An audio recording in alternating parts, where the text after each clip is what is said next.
Okay, so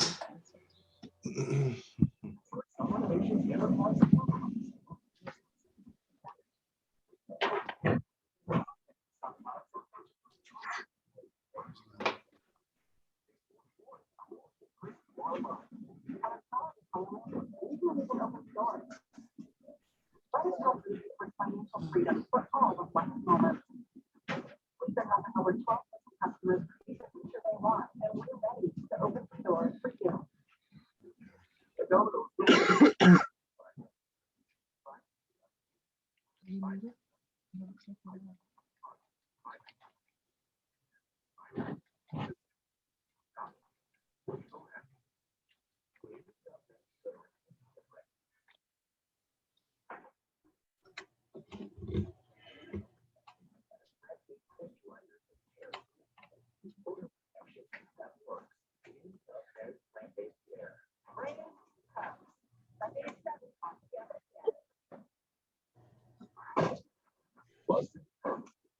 Original Gorilla Glue, of course, works indoor, works outdoor. It's weatherproof, it's waterproof, it's versatile, and incredibly strong for the toughest jobs on planet Earth. Oh my God! Oreo inside of the twister. No, there isn't. Yes, there is. No, Oreo, Big Scoop, Still Blast, and Sundae. Brilliant. How many cookies do they use this one? That's a lot because there's cookie dough and there's the Oreo and the soup. There's cookie dough everywhere. Sonic, Oreo, Big Scoop, cookie dough, blast, and Sunday. I'm actually really impressed by this.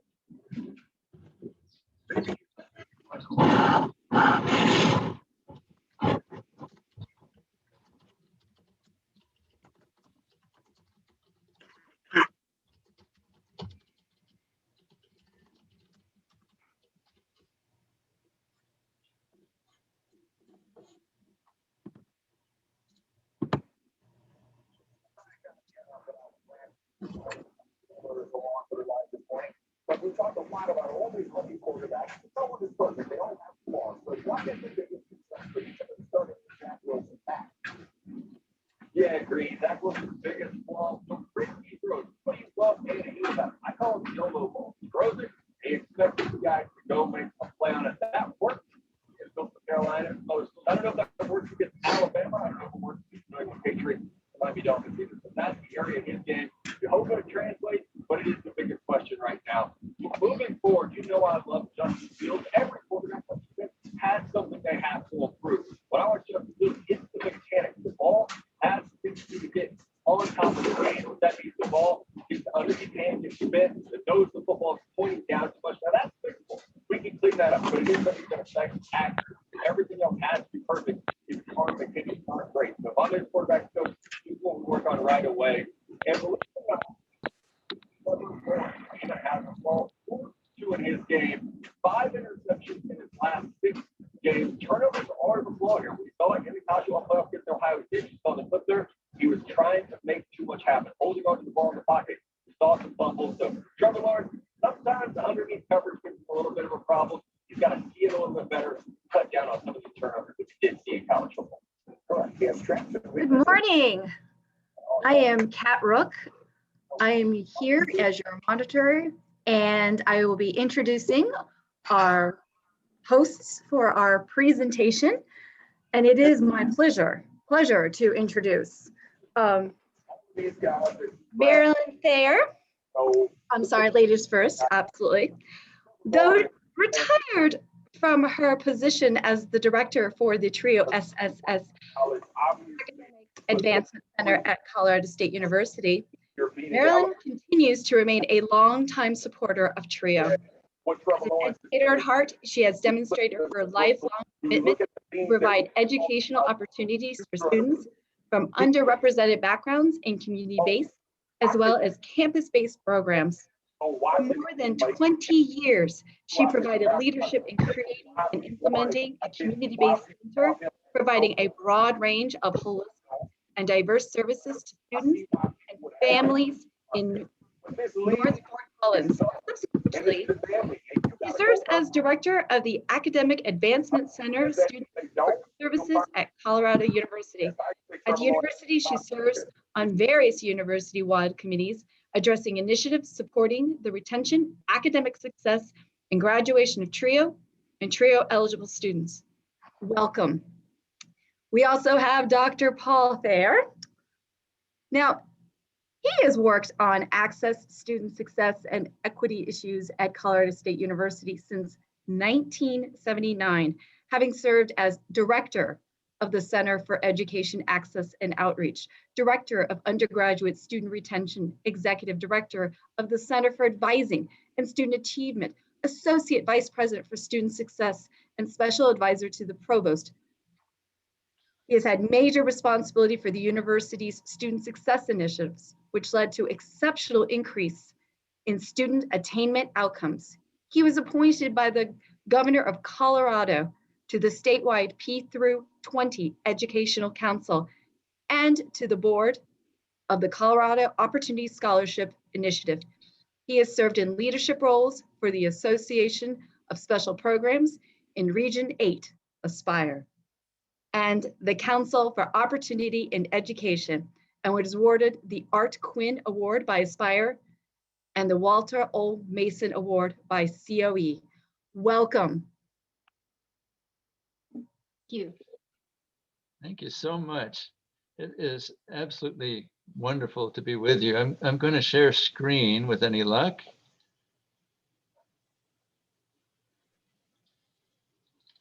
Is it the final one? There we go. Okay, now I want you to imagine really, really dramatic music.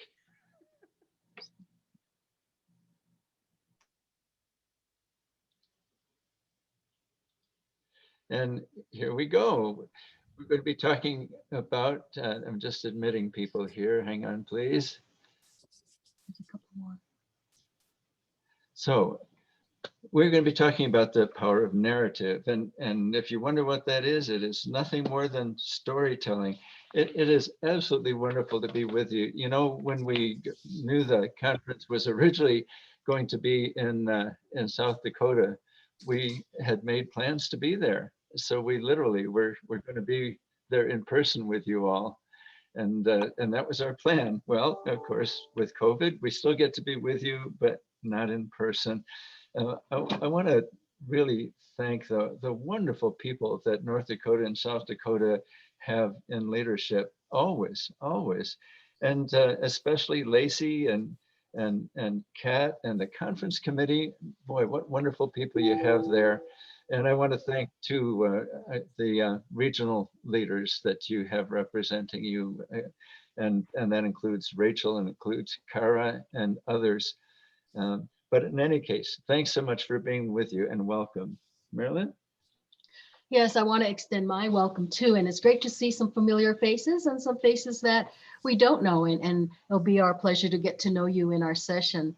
I guess I wanted to start with a really brief narrative since we're talking about narrative and our focus is on leadership.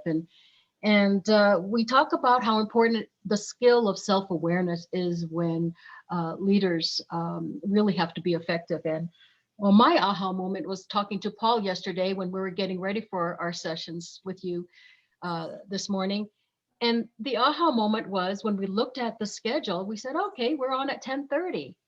And then we realized that 10:30 was Central Standard Time. We're on Mountain Standard Time. So I am so glad that we had that aha moment and we are here to be with you this morning because I think it would have been a disaster showing up at 10:30 our time instead of 9:30 our time. So welcome again. So one of the things that you know is that TRIO is absolutely transformational.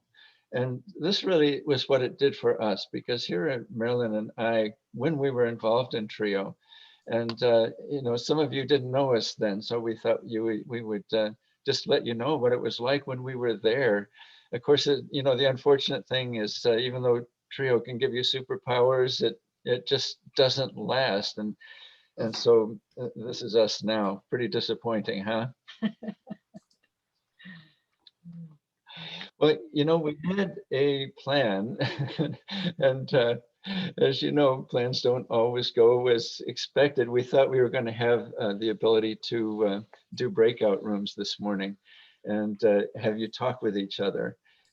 But we don't seem to have that capability in Zoom this morning. So instead, Marilyn, do you have a backup plan?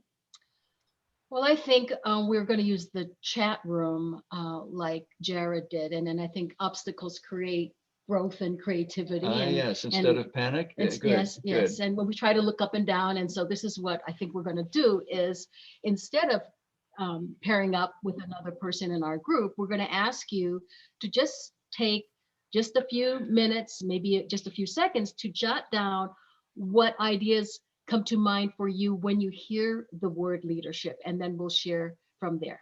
Does that make sense? Okay. Okay, so please go ahead, enter in chat. Words that come to mind when you hear leadership.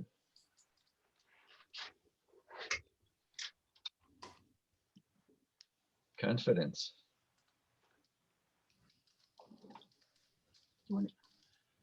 Yes, if Dennis can give us the breakout room capability, that would be great. Influence, service, inspire.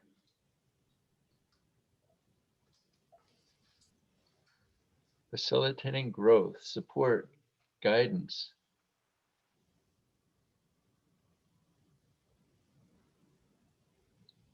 Influence, did I say that? Grace. Buffalo, story, action, knowledge.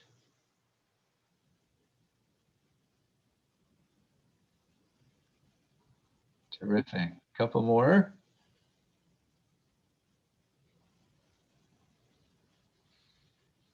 Growth and positivity. Growth, positivity.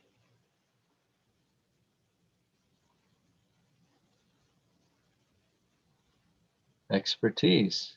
Okay, great, great. Really positive visions of leadership. Authenticity, I really like that. Yes. That description too. Great, great words, great ideas. And we will be sharing our concept of leadership with you in a little while. And of course, if you do a search on what does leadership mean, you'll come up with so many different definitions. Paul, do you want to continue by sharing what our morning is going to look like? Yeah, for sure. You know, we heard Jared this morning, and right away we thought, oh man, we missed the boat. He's got prizes. He's got all these things going on. Some of you have been around for a long time, might remember some of the best Aspire prizes. Here's one that I'll never forget. The top prize for our contest way back some time ago, the very top Aspire prize that we gave out at a conference was a one-way ticket to Bozeman. Great prize. Well, here's our theme. Our theme really fits in with some other things that were said this morning. It's the idea that leadership is not a matter of position. It is not being a director, a dean, a vice president, a coordinator, a supervisor. It is a mindset. It is nothing but a mindset. But mindset is really, really important. Are there others that are trying to come in? Let me just, excuse me, I'm just going to check and make sure we don't need to admit anybody. I think we're good. Okay. So thinking of leadership as a mindset, that means it is really available to every single one of us. So that would be our second point, that every single person has the capacity for leadership. And that sounds, like one of these happy talk things. Everybody says that, but we truly believe that in every organization, when everyone sees themselves as in a position with a leadership mindset to help build the organization, what does that do for our TRIO programs?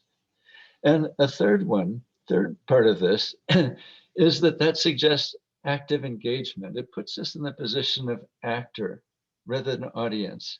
Instead of being the victim of events or of forces outside our control, we are more active than passive, more creator than whiner. And by the way, we have an infestation of fungus gnats in our house. So every once in a while, you may see us going like this or trying to smash one on the desk. Just pretend that that's not happening. So in this view, each of us in TRIO are called on to be leaders for equity, no matter what our position or our years of experience. We're called on not only to be talented and skilled with our students, but also to serve our students through interactions with our institutions and with state education policy. And to do all this, we need to be exceptionally clear and powerful about communicating the TRIO story. So here's what's ahead. We want to talk a little bit about a TRIO dilemma, a dilemma that many of us find ourselves in as a part of TRIO. We want to talk about the importance of engaging outward as opposed to engaging inward. We want to tell about a distinctive and powerful story that can be told about TRIO. And we want to talk about the critical role of our association. Excuse me, honey, are there two more? Sorry, I'm taking a break every once in a while to be sure we've admit everybody. Okay, and I think we may have breakout room capacity. So we'll be working on that as we go on. Back to the TRIO dilemma. Here we are with the dilemma. And here are some things that you may identify with. One is that our institutions tend often to overlook our TRIO contributions. Anybody ever experienced that? Here's another one. Thanks for the nods. Institutions may suddenly discover or wish they may suddenly discover first generation students, or they decide they're going to replicate TRIO strategies as though we never did any of those things. And they may do that without acknowledging or involving TRIO leaders. Another is we're mostly absent from state education policy discussions. And the last is that we sometimes communicate just unwittingly in ways that play into those dilemmas. Well, those are things that we're going to try and talk about this morning. Marilyn? And while it's important for us to and intentionally find ways to confront and accept these challenges, as Paul said, it's equally important that we all understand and accept that these dilemmas really are the responsibilities of all of us as TRIO professionals. If we truly are going to be making a difference, it's not going to lie in the hands of our directors or our coordinators. Rather, it is the responsibility for every staff member, regardless of your position, regardless of your experience, regardless of the time you are as a TRIO professional. Well, our responsibilities as TRIO professionals are really demanding, especially because they are so multi-level. So we start here, but as our primary role is to influence the possibilities and outcomes of TRIO students. But not long after, we know that we can't serve our students adequately without becoming integrated into our institutions. The survival of our projects and the futures of our students are really dependent, of course, on federal funding and legislation. So again, we need to advocate on that level. And finally, if that's not enough, there's another level, which sometimes we consider almost a new frontier for us, is that we need to engage with legislatures on the state level, because that is where most policies for education and higher education happens. So all of these four places, in our projects, at our institutions, and at the federal and state level, really are where we are called upon to communicate our story, which will of course vary depending on our audience. And it's no wonder that TRIO professionals are so adept, are so multi-talented when you think of all these multi-level responsibilities that we undertake. And we are so good at what we do. We know that.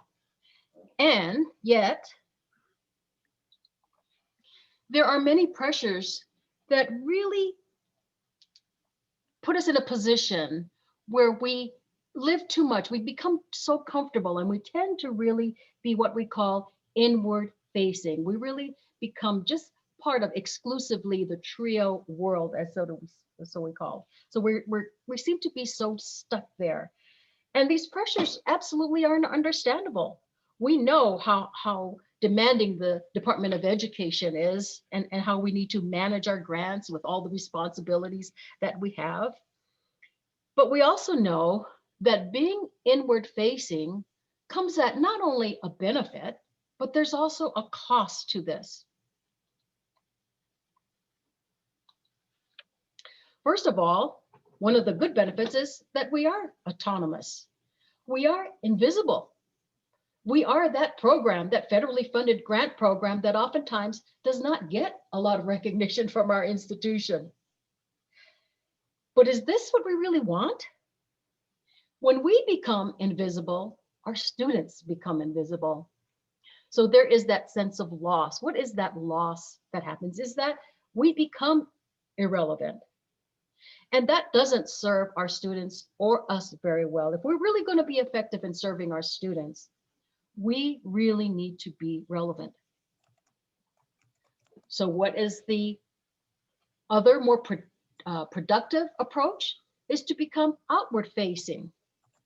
We need to intentionally create a place for ourselves, which involves being outward facing.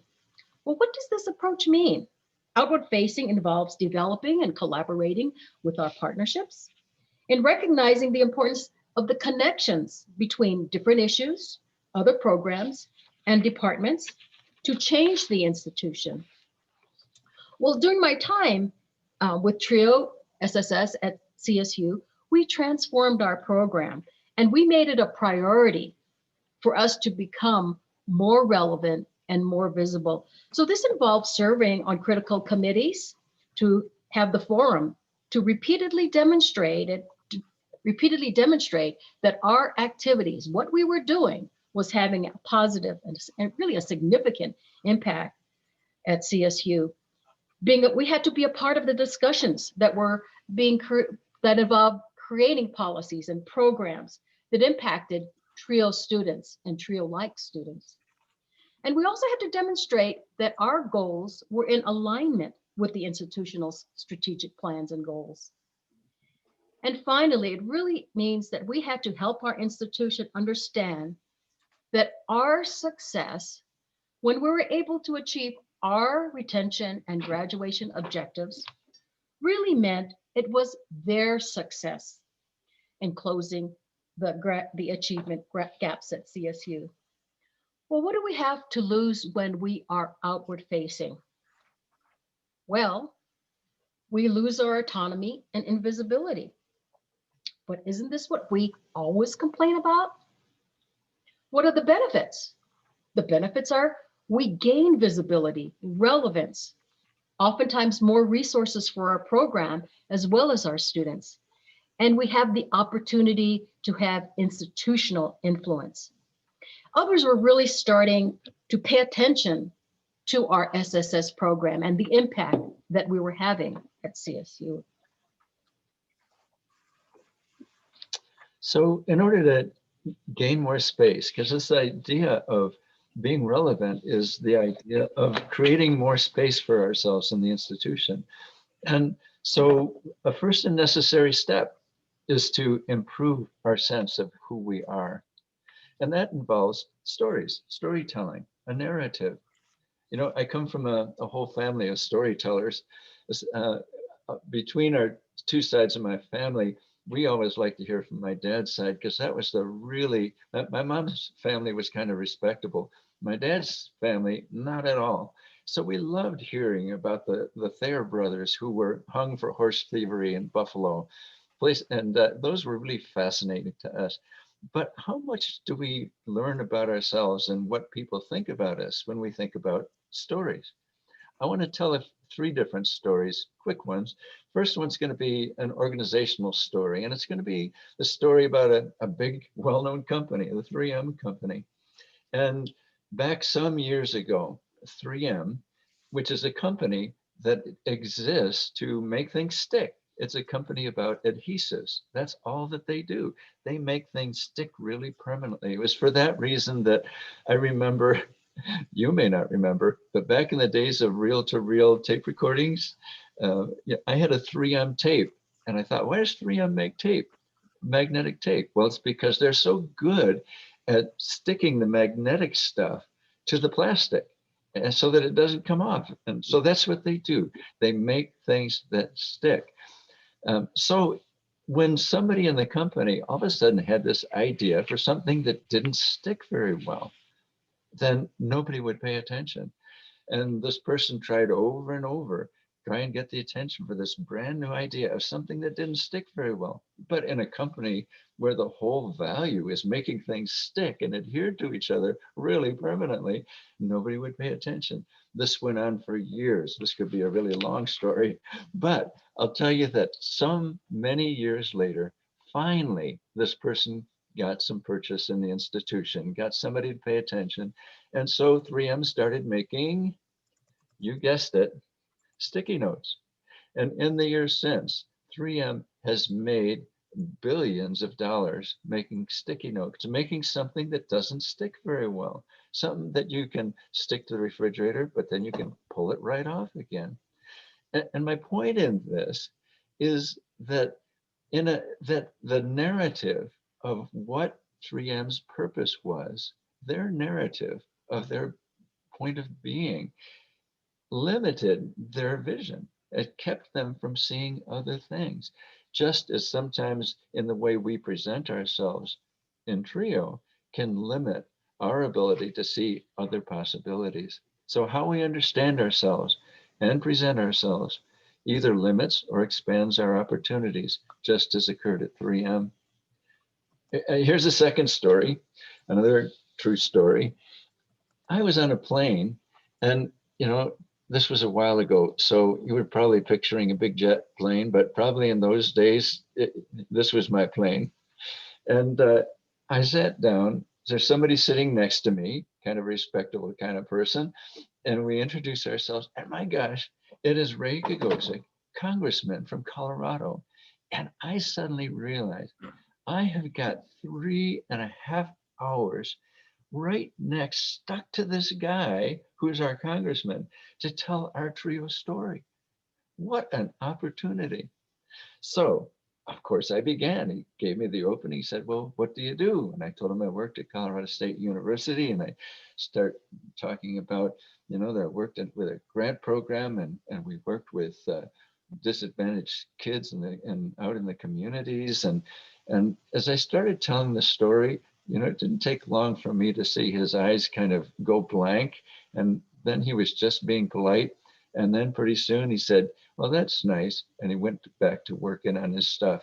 And that only took about 45 seconds. So now I had 3.5 hours less 45 seconds to sit next to him without any conversation about Trio.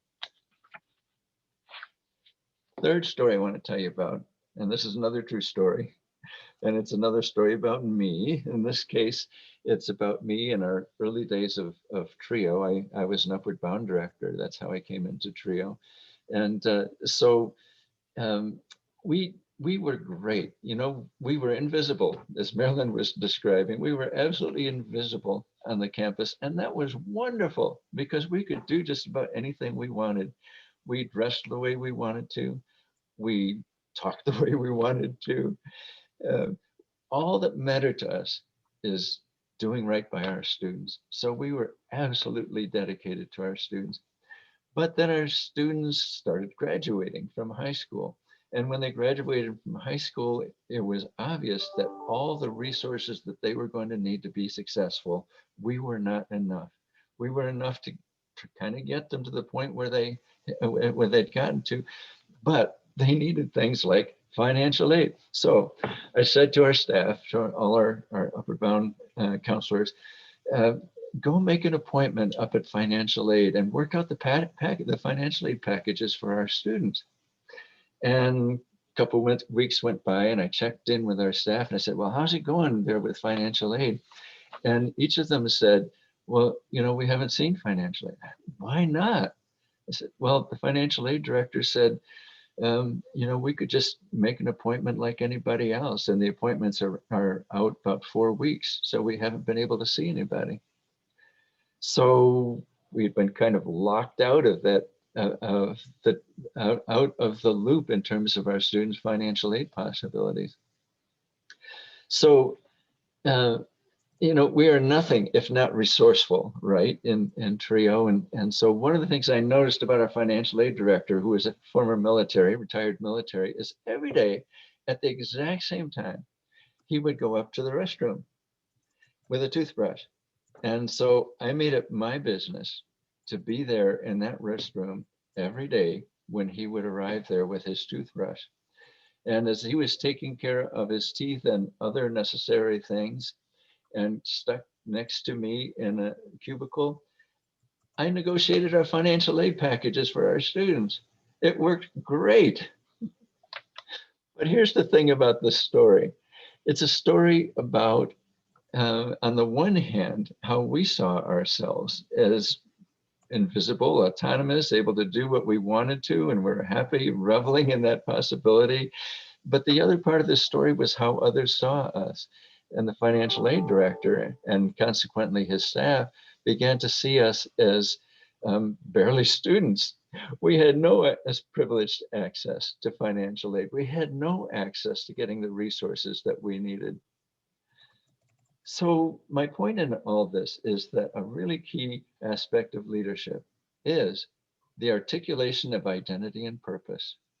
And that comes from developing powerful narratives. If we can't tell our story and tell it really well, then others are going to develop their story about us. And those are stories that are going to become known across campus, and they aren't going to serve us well. So we need to have stories that counter the narratives that other people have about us and our students. And we need to have stories that we tell about us. We want to be in control of our narrative, and the stories that we tell about our students, and the ways that we create our place in the environment.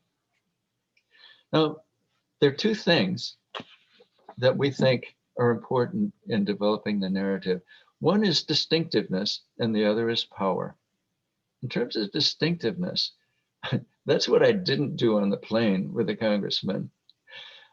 We need to play to our strength. What do? We implement coordinated and systematic strategies that structure students' experiences in ways that produce exceptional success. That's what we're good at. And we need to communicate power. Right after we tell why we're distinctive, we need to tell about our impact and produce the data that shows how good we are at actually accomplishing this. Now, just to pursue that a little bit further, under distinctiveness, here's what I did on the plane, and here's what we don't want to do when we're trying to tell our story. We don't want to say that we provide a bunch of services and start listing all the things in the federal regulations that we're required to address in the grant proposal. Grant proposal is one thing. Once we've gotten the grant, now we want to think about the bigger things that we're doing, the sense of purpose that we talked about this morning. What is the purpose for TRIO? And if you hear nothing else from us this morning, this is a point I want to be clear about.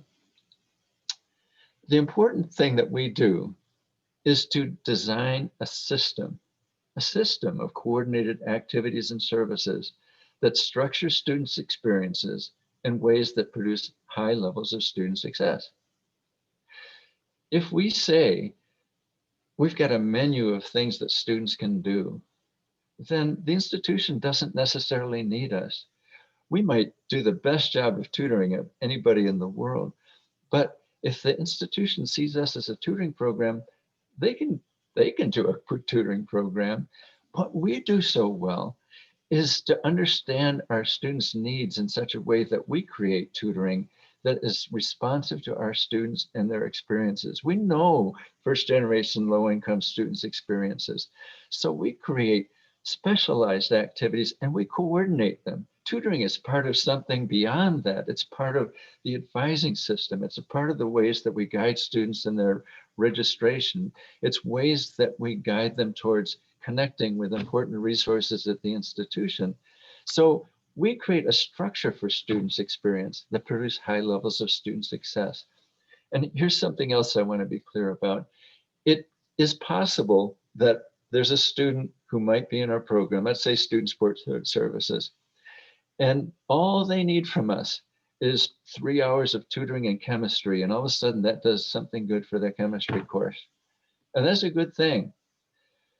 But that's not like most of our students. Most of our students are coming into the institution with a long, long history from pre-K that limited their opportunities for enriching educational experiences.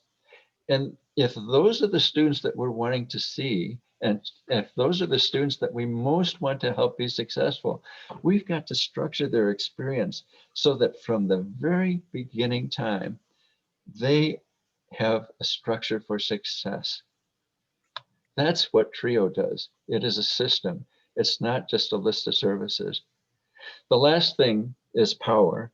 And we want to say, as a result, students in our program graduate at these rates, higher than similar students.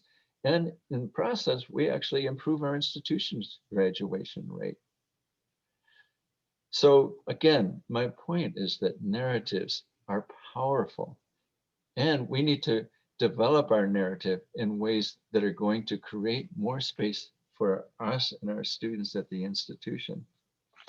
So our leadership narratives are going to communicate how we understand our students, how we understand ourselves and our roles, how we understand the place of our projects, our TRIO programs at our institutions, and also how we understand our associations. That's going to be really important too.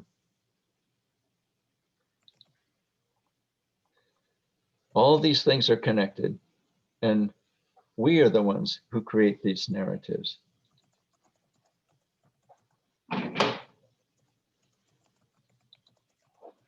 Whoops. But Marilyn and I are communicating about who's next. It's me. So here's what we want to talk about in the remaining time. We've just given, I hope, 3 illustrations that say something about narrative. The second thing is what we want to talk about next, narratives affecting our students. Issues about a deficit versus an asset narrative, and also the dynamics through which institutions compound our students' disadvantages. Then we'll move from that to the ways that we can create new narratives about us, our projects, our association, and what does narrative have to do with change. Okay, now it's my turn. So now she's going to stop kicking me under the table. Okay. So when we think about the narratives of our students, many of us, and as well as our peers, have already preconceived ideas and concepts and descriptors of our students. So we're going to go back to the chat room, and we would like you to think about, what are you hearing about our students? How are first generation low-income students perceived?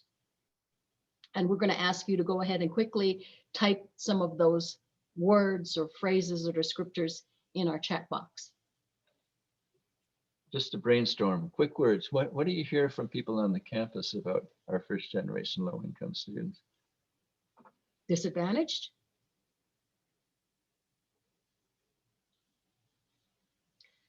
That they're high risk, invisible, but resourceful. Lacking role models in higher education.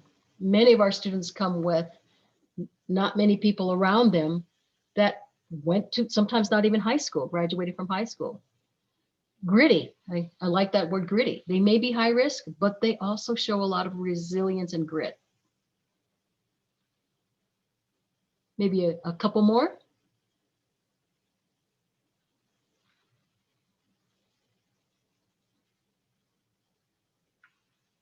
Perseverance. They're so polite when they're on tours. Interesting. Yeah. willingness to view themselves as individuals. Okay, so we're disengaged. yes, Yeah. disengaged. So we're hearing both positive as well as some negative beliefs about our students. Whoop. That's what we just did. You want to go ahead and move the chat? Mhm. So some of the things that you listed are characteristic of what we've been hearing about our students. Once first generation was identified as a criterion, and by the way, that came from TRIO. We invented the term first generation. Hope you all know that. But then research focused on this deficit narrative about our students. The idea that they have lower college entrance examination scores, that they're less academically prepared, that they lack support and role models, that they're at a disadvantage even before they start college, that when they come into college, they're more likely to drop out. They're less likely to persist to the second year. They're more likely to be working all the time. They're more likely to leave without a degree. All of these things are the things that research has been focused on for such a long time. And that turns out to be a story, doesn't it? It's all about what our students lack. So we need to be involved in an alternate narrative, creating a new story about our students to reframe the discussion. And our story needs to be an asset-based understanding. We also need to recognize some of the disadvantages that students come with that are compounded and magnified by students' experience once they come to our institutions. This is something that I found useful in talking with some of our campus community about those issues. So you see here on the left, this is going to be a data story. On the left is the chance of earning a 4-year degree by age 24.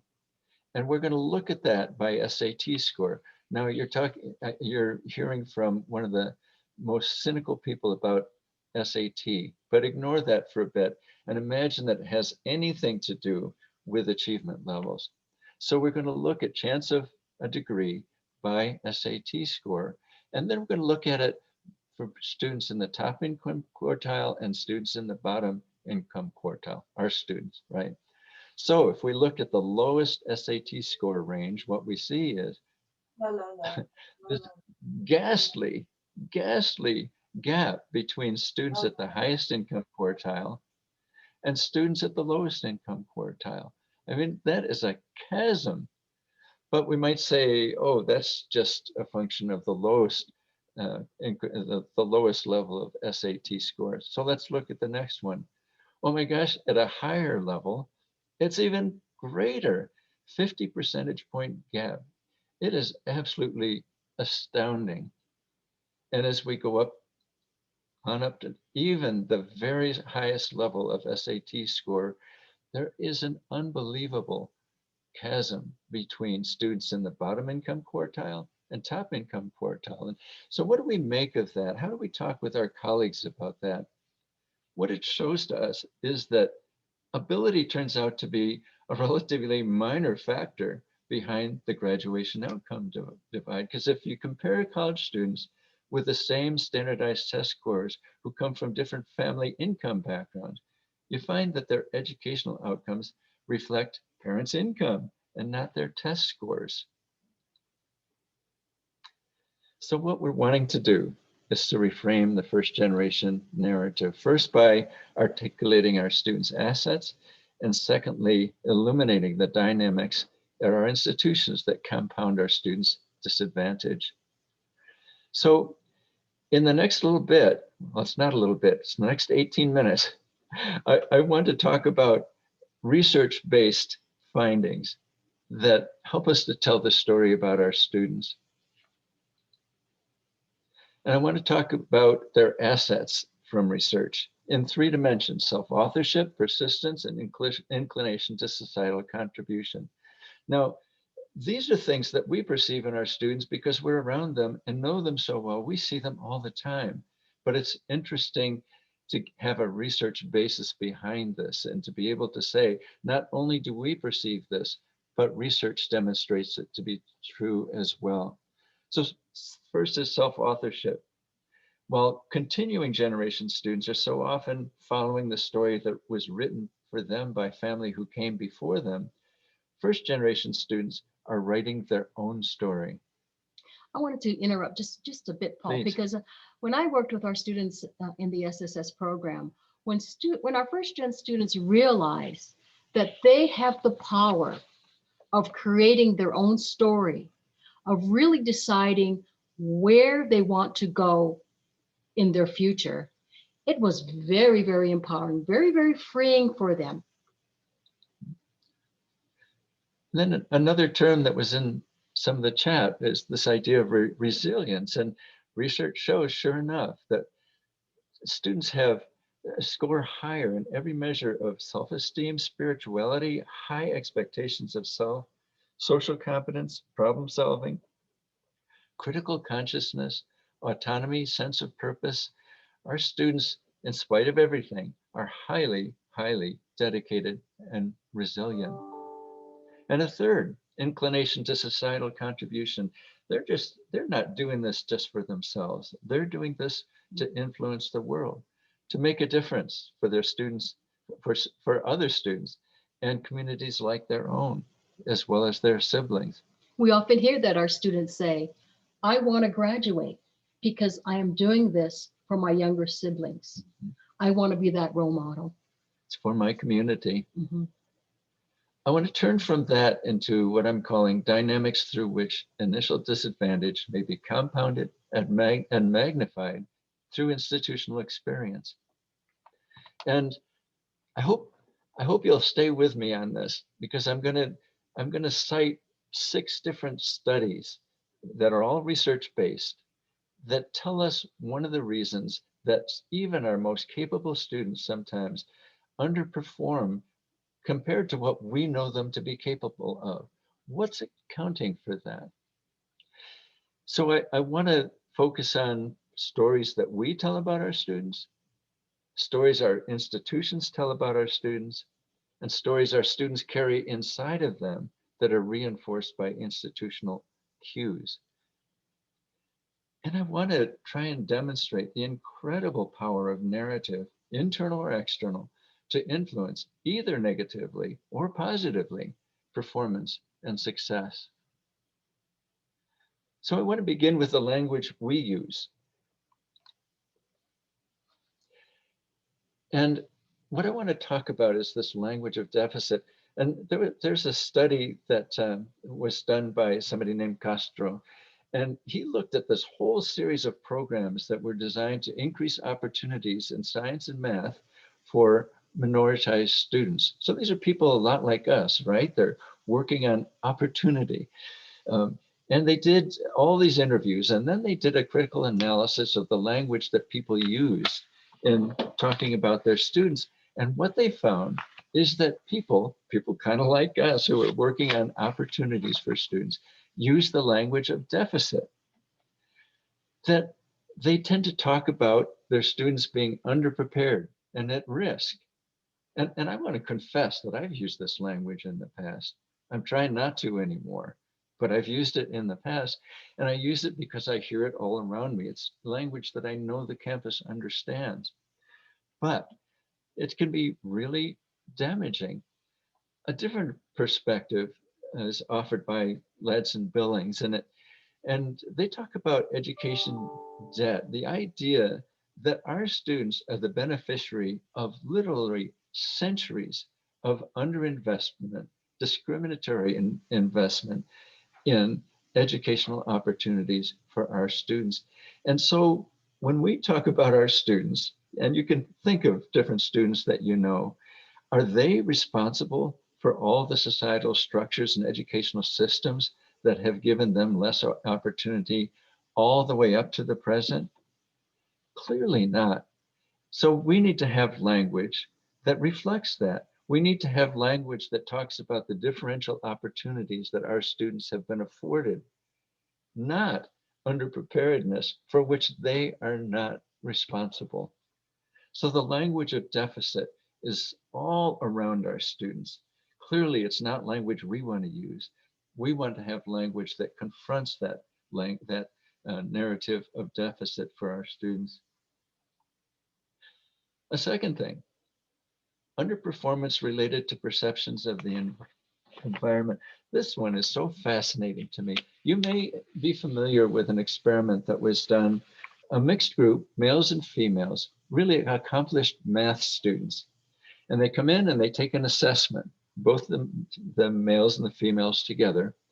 They tally the results, and it turns out the females underperformed the males by more than a standard deviation, underperformed the males by a standard deviation, really significant difference. Then they repeat that same thing, same assessment, still a group of capable males and females taking this math assessment. One difference, the only difference is that in the instructions, after they say choose the best answer and all that, then there's a statement. It says it's been shown through research that the performance on this test is unrelated to gender, absolutely unrelated to gender. What are the results? The females equal or exceed the performance of males. Well, what's operating? What is operating in that instance? Well, it turns out that it's a human characteristic that students wonder when they're in that room whether other people will look at them through the lens of a negative stereotype about their group instead of judging them on their merits. And when we do this, when we're preoccupied by the possibility that other people are seeing us through the lens of a negative stereotype about people like me, then our psychic energies are diverted in ways that cause us to underperform substantially. This is such a fascinating phenomenon. It's been repeated in so many different circumstances. So, for example, they repeated this kind of experiment around math and science, this time with people in the room who were both Asian American and Caucasian. And you can imagine what the result was. Who do you think underperformed? It was the white students responding to the possibility or to the likelihood that other people might be looking at them through a lens of a negative stereotype. That negative stereotype being that they're less capable than Asian students with respect to science and math. It was done again with athletes, this time white athletes, African-American athletes. And guess who underperformed? The white athletes, reacting to the stereotype in their minds that people might believe that African Americans are more proficient as athletes. So what's going on here is the perception of stereotypes in the environment that cause us to underperform. So students' perceptions of the environment, as well as environmental cues. The environmental cue, you remember in that very first experiment, it's when they said, the environmental cue normally is that women are seen as less capable with respect to math. When that was reversed by that special cue saying research has shown no difference on this test, then suddenly they performed better. If you're interested in this phenomenon, this is a terrific book by Claude Steele, Whistling Vivaldi, very readable, but it surfaces a lot of the research in this area. Fascinating. Here's a third one, messages from the environment. So the researchers in this case thought, you know, I think there's a difference between first generation students and other students with respect to perception of everything being about an individual, being individualistic, or being more oriented towards community and cooperation and so on. So they tested that and they found out that was true, that first generation students are more inclined towards community and collaboration and cooperation. Then they did a second experiment and said, because they thought that institutions had a perspective, so they tested that. And sure enough, institutions do have a perspective. Institutions, I'm sure you've guessed it, are much more oriented, towards individualism. Everything's about the individual and personal achievement. So institutions are oriented in a way that is opposite that of low-income and first-generation students. The third thing that they tested was whether that made any difference. So they presented groups of students with an institutional narrative about that was typical. It was a real one. It was actually the way institutions present themselves, as this is all about individual achievement and individual pride and finding your passion. And when students are presented with that and then do a task, the first generation students underperformed by a significant amount, simply because they've been presented with a narrative that was about individual achievement rather than community and collaboration. So there's a cultural mismatch oftentimes between institutional messages and our students. Interdependent messaging that connects with our students' interdependent motives and values balance the predominant independent campus messages that are more congruent for others. So we can present those interdependent messages that counteract the institutional messages that students are getting elsewhere. Here's the fourth one. Hope you're still with me. I'm just going to do a couple more after this. The idea of faculty. Research shows this really interesting thing, and it's a difference between how first generation students see faculty or minoritized students see faculty, and how others, non-first generation, non-minoritized students see faculty. And it turns out that continuing generation students see faculty as resources. These people are here to help me. First generation students, our students, you know, they see faculty as gatekeepers. These are people who are going to be judging me and maybe in the way of my moving forward because they aren't going to believe in me.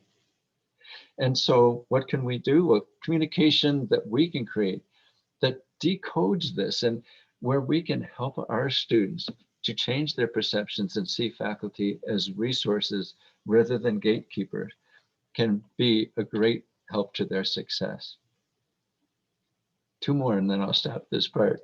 Feedback on the performance. I think this is so fascinating. In this experiment, and it was in a high school, secondary school, students had an assignment, so they had to write an essay. They all wrote the essay, and then the faculty of the high school scored the essays. They made the corrections, did all that stuff in a traditional way. But then, after they had done that, they separated the essays into two piles. One pile, they just handed back to students as is. The second pile, as is, with one change. And the one change was an extra feedback line that said, I have really high standards for my students, and I believe you're capable of meeting those students. And here's some resources that will help you to do so. That's it. That's the only difference. And what did that produce? It turns out that in the first instance, minoritized and first generation students were very likely to take advantage of the opportunity to rewrite the assignment and improve. In the second instance, not only were they more likely to rewrite the assignment and improve, but their improvement was so substantial that it equaled or surpassed the other students being continuing generation, non-minoritized students. What's astounding is the change in performance that is produced either negatively or positively. Last one, perceiving adversity. This is an experiment you might be familiar with. It was one where entering students heard from a panel of students, more experienced students, and the panel of experienced students would talk about their experience at the institution. In the first panel, they did it in traditional ways. Second panel, one difference. People talked about their own identity as person of color, first generation student, student from a small rural community, tiny high school. And they would be very honest. They would say, you know, I was so lonely here. It was such an alien environment. I really thought I would leave. I was ready to leave. I was doing so poorly. I was feeling so lonely. But As time went on, I found people around me who could help. I found resources. I developed self-confidence, and I ended up succeeding in the institution. That simple change, when students frame and understand their experience as one that others in their shoes have undertaken and mastered, they're better able to solve problems, use resources, maintain their faith and eventual success. The actual change in behavior was that whereas usually first generation minoritized students in that environment underperformed in terms of retention and seeing faculty over the first year, that was typical. Under this new condition, with that new narrative, not only were they retained to the second year at rates equal or above their peers, but they also used faculty resources in a way that had never been experienced.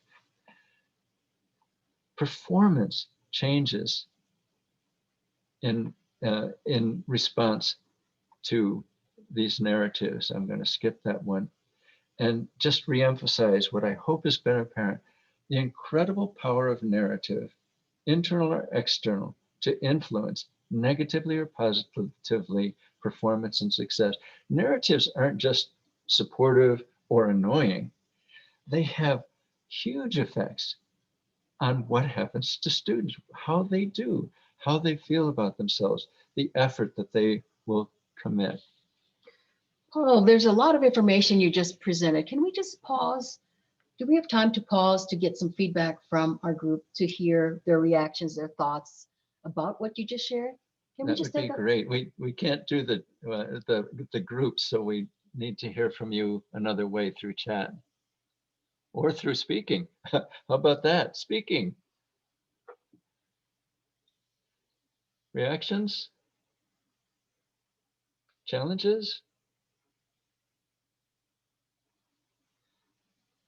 anything in our chat?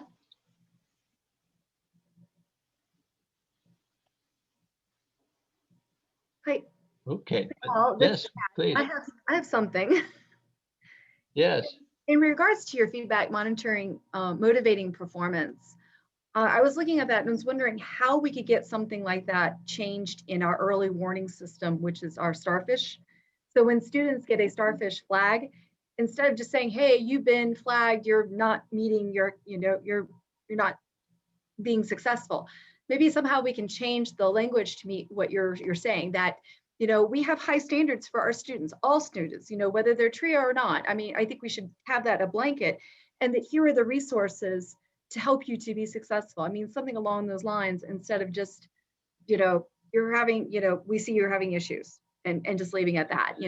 Maybe somehow changing that language in when we're, putting out those early warning flags. Yeah, that is such a great point. And to add a story to that, honestly, Kat, at our institution, we've been doing our own version of an early warning system for quite a while. And we thought we had a nice message that we were sending out to students about who we were concerned. When we read the research, we changed everything. In fact, we talked to some of the researchers who were doing work in this area, and we worked on them in changing our message. And it turns out that it was revelatory for us. What we thought was a good message, it turns out was so inadequate, and we're doing it entirely differently now. And if you'd like to talk with some of the people who were involved with that on our campus, be glad to put you in touch with them. That would be great, Paul, Maybe- because this is the time we would be changing over the summer, to be changing those, that narrative, or that, as the flags go out over the summer, would be the time we upgrade our starfish, information and that kind of thing, and those automatic responses, or the responses that go out. So yes, I would really would like to. Thank you so much. My bad memory, but I'd really like to put you in touch with them. Megan, you had something, didn't you?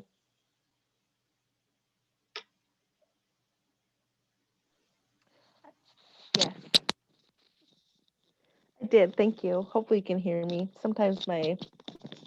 Okay. Here you Yep.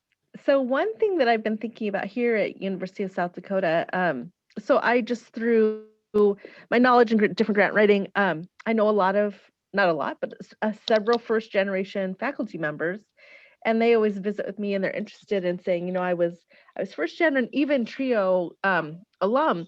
And I was just wondering, I was thinking about it on our campus, but I wonder if it exists elsewhere, about creating sort of a, you know, how you have the training recognition for a safe space for LGBTQ. And I'm wondering if there's something similar that exists for a first gen, maybe like a safe space, or I, you know, am also, or I understand, and whether that person is personally, or if they could just go through training to say, you know, something similar to this, like something that our students could recognize. And we do that through word of mouth anyway, right? I mean, we provide those resources to our students, but I was also wondering institutionally if there were a way to provide that resource, or if something already exists. That was just an idea that I had, because I love this idea of others having been there. And that's always so revealing to our students who say, oh, XYZ was also a student who came from wherever, and, you know, and it completely changes their mindset.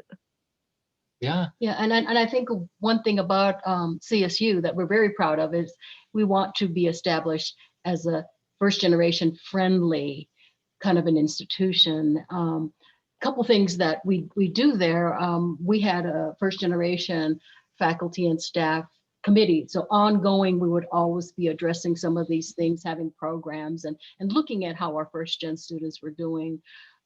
We had also what I liked was we our faculty who were first gen had a sticker, just a simple sticker that they would have on their doors. So when students could go and go for office visits, they would see that this is a faculty member who is first gen.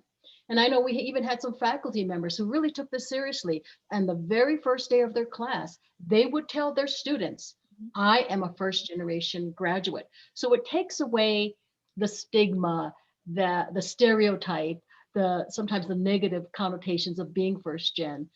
Those are some of the things that we did, but I know there were all kinds of things that CSU has done to really normalize this and to be a very welcoming, supportive environment. And Kelly, you saw on chat, I was talking about UND and the First Gen Club. We did a lot with the First Generation Faculty Organization. And if anyone has an interest in pursuing that further, be glad to share a little bit more about that. Well, let's move on to narratives affecting us. So ourselves and our role. We did a little bit of this morning when everybody was putting in the chat their sense of purpose, because our internal narratives help define what we allow ourselves and what limits we set on ourselves. So what am I about and how do we express that? I think that's the place we start. We always start with ourselves, right? And so, you know, one way of introducing ourselves would be the way I did on the plane. I'm an Upward Bound director. And then I think what I told Congressman Kogosic was pretty much my job description. You know, all the things that were in that job description. Who cares about that? I mean, I have to care about it because I get evaluated on it, but that doesn't communicate my sense of purpose. So what other ways can we express who we are? And at another point, I want you to be thinking of 3 bullets that you would think of that you want to express when you talk about your sense of purpose in your professional life, in this case. So, you know, this is kind of my internal narrative. And by the way, this is the way I write. It's not the way I speak. If I'm talking to somebody, this is not what I'm going to say. But this is true. I've come to believe that education and learning are the absolute best chance for many of our students to transform their possibilities and those of their communities and future families. And so because I've come to that conclusion, I worked to marshal the rich resources of our institution in support of those students' success and change the institution so that it produces equitable outcomes. I mean, that's my TRIO motivation. That's why TRIO has been so important to me, the opportunity to do that. Or I worked with talented students who contend with disadvantages related to income, cultural difference, first generation status, and sometimes people's perceptions about them. With TRIO as the vehicle, I worked with others to develop strategies that help those students learn and perform at the highest levels, even outperforming others at the institution. 2 minutes. And Marilyn's prompting me to hurry up. Paul is time challenged. So I want to go from personal. And now, in that last thing, I didn't talk about a list of my job responsibilities or my position. I was talking, what really motivates me? What is my business? What is my work? What is the work of my life? So now I want to talk about projects and programs. So, whoops, sorry. One way of approaching this is to say, well, we're a federal grant program. So we have a new president. And when I meet the new president, what am I going to say? I'm tempted to say, well, we have TRIO programs on the campus, and these are federal grant programs with certain laws and regulations. Or I might say our projects serve poor kids, or we do tutoring and advising. We fill out financial aid forms and admissions with students. We provide academic social support. That goes nowhere. It just doesn't communicate the power of what we do. So what do I wish I would say? I would say something like this. We're a strategically designed educational program that structures students' educational experiences in ways that account for students' differential prior opportunities and produces exceptional degree attainment outcomes. In fact, significantly greater than outcomes than other similar students at our university. And what's important to me about that narrative are these. First, this isn't some set of just a list of services.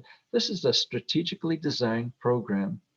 And collectively, we've designed it to structure students' educational experiences for success because we want to account for the reality that they've had different prior educational opportunity. And we have exceptional degree attainment outcomes. Now, I changed this into a conversation when I'm going to talk with our new president. But that's the idea. I don't want to talk about the way that the Department of Ed sees our programs. I want to talk about what it is that we do so well. So I would encourage you, to begin work on your narrative, because the reality is that we've got to have it ready. We have to have practiced it and think of the audience that we're going to be in touch with and figure out what's going to communicate with them. I want to jump to our association because I think we have the same issue with our associations, because we might say things like this, or we might let people believe these kinds of things that are the important things about our association. Well, we dress up and get away from campus. Of course, I'm not dressing up today. I don't know about you, but we used to dress up and go away from campus. Or they might see this: our board meets to make decisions on a conference and manage the budget. Or we hear speakers and go to concurrent sessions. Now, if that's the essence of our association, that is not going to motivate people. So what's an alternative narrative? Here's one. We bring together the college opportunity advocates here in North Dakota and South Dakota to develop strategies that are going to move our students far beyond what others would ever expect of them. Together, we advocate effectively for our programs and advance equity and opportunity, both locally and nationally. We magnify our power by capitalizing on our collective wisdom and commitments and investing in the development of our members' talents and capability. What's important in that narrative for me is that the reason we come together is to put together strategies that are going to move our students. And because collectively we can advocate effectively for our students and our communities. We can advance equity and opportunity both locally and nationally. We can capitalize on the collective wisdom when we all get together, like today, on our wisdom and commitments, and invest in making each other better. That's why I've been loyal to Aspire from 1979 in my first conference in South Dakota, and ever since, finding this family, this TRIO family, that could do these things, help us with strategies to advance our students, to advocate effectively, to advance equity, to collect our wisdom and make each other better. I know for the sake of time, I'm going to go over this pretty quickly, but we also want to let you know that all our slides will be available to you, so you don't have to rush and take notes on this. But it is important, again, to communicate this kind of distinctive and powerful narrative with our institution, being outward facing. And these are some of the things that we did as a program to make sure that the message that we conveyed included those key points, that we all had the same message coming out of our SSS program. We're very proactive, very proactive, getting that narrative out there. And again, lastly is the kinds of the terms that we had to use. We had to really make sure that the data that we were sharing from, because our APR data is not comparable, it's not relevant to our institution, needed to match. So I wanted to say that. Okay. I'm gonna, again, this is another slide that we talked about, and of course we spent a lot of time on the distinctiveness of the narrative. We could really do a whole nother session on the power of that data narrative that's so important. But because we don't have the time, I wanted to just highlight 3 points. And after you get the people's attention, after you get the president's attention with the primary narrative, how distinctive you are as a program, they really want to hear, how do you prove this? How do you back this up? And you back it up with data. We want to demonstrate that we're not only relevant, but we're value added to the institution. So these are the 3 points that I wanted to share with you. Oh, you can go ahead. Mm-hmm. The first one, and I mentioned very briefly, is we have to reframe how we present the data.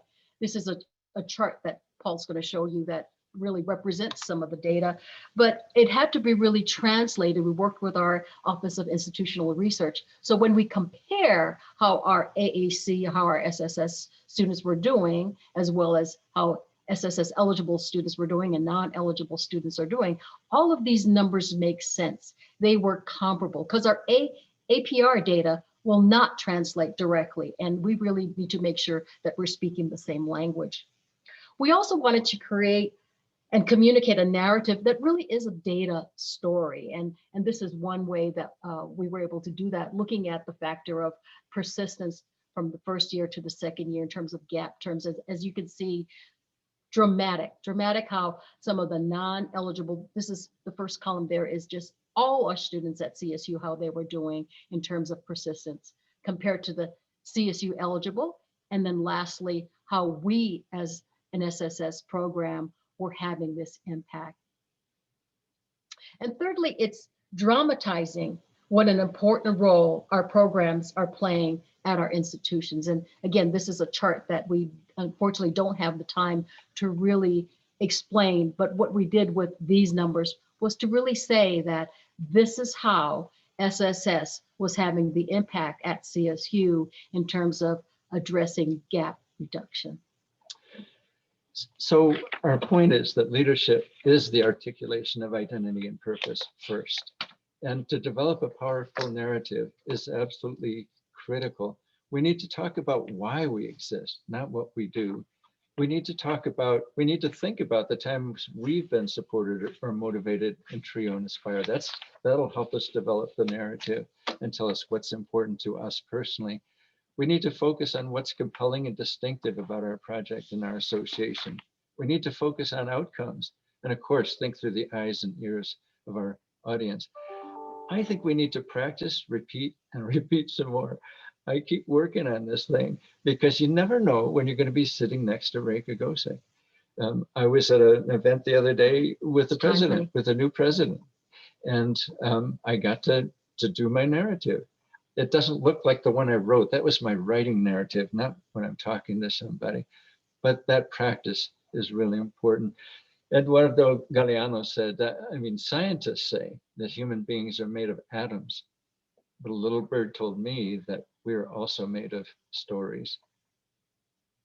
So we don't have time for much comment because I didn't use the time well, but this is where we're headed next. If you happen to join us, we're going to talk about leadership and the way each one of us is called to lead, the way leadership is about making a difference. We want to talk about our association's narrative of purpose, the leadership roles that are complementary to our equity work.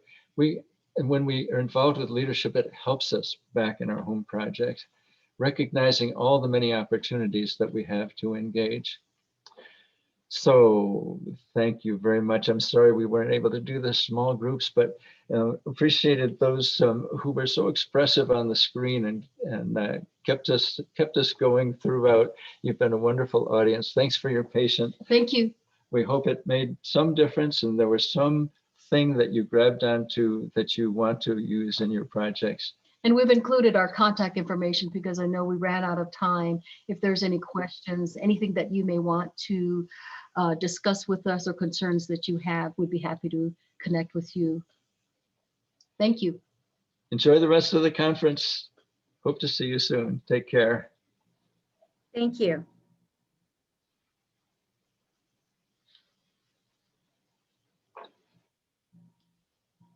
I hope they knew that we were giving you extra.